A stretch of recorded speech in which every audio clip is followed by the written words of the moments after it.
小学3年生でサヨナラホームランを打つが、小学校2年から水沢リトルリーグで野球を始めた大谷。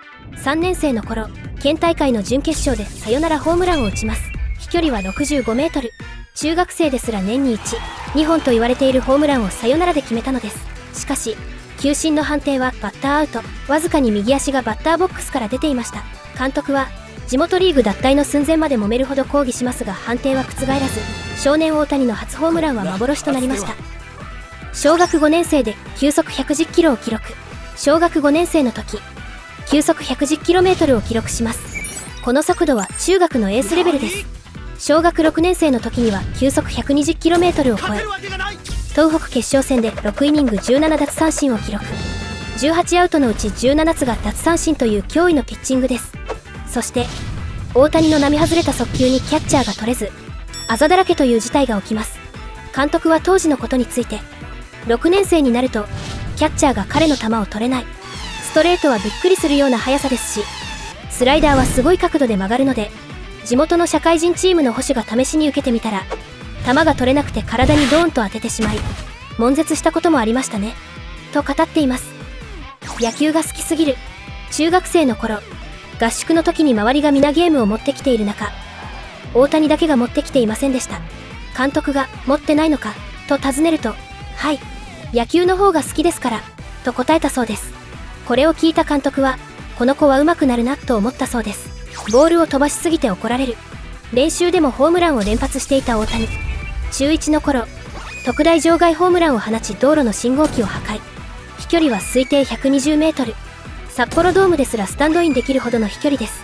大谷が所属していたリトルリーグでは河川敷で練習しており、ライト方向は川でした。よくボールを川まで飛ばしていたそうです。そこで、監督は苦肉の策として、引っ張り禁止令を出します。これに対し大谷はレフト方向に打ち、難なく対応。しかも、それはフェンスを越える打球だったそうです。この左中間のホームランはプロになった大谷の代名詞となります。水泳でオリンピックを目指せるほどの実力。小学生の頃、水泳を習っていた大谷。大会では数々の賞を受賞。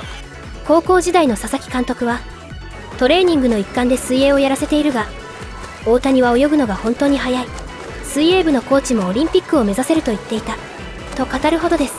母校の花巻東高校は水泳部も国体にたびたび出場する強豪で、その高校の指導者から認められるほど水泳にも才能があったようです。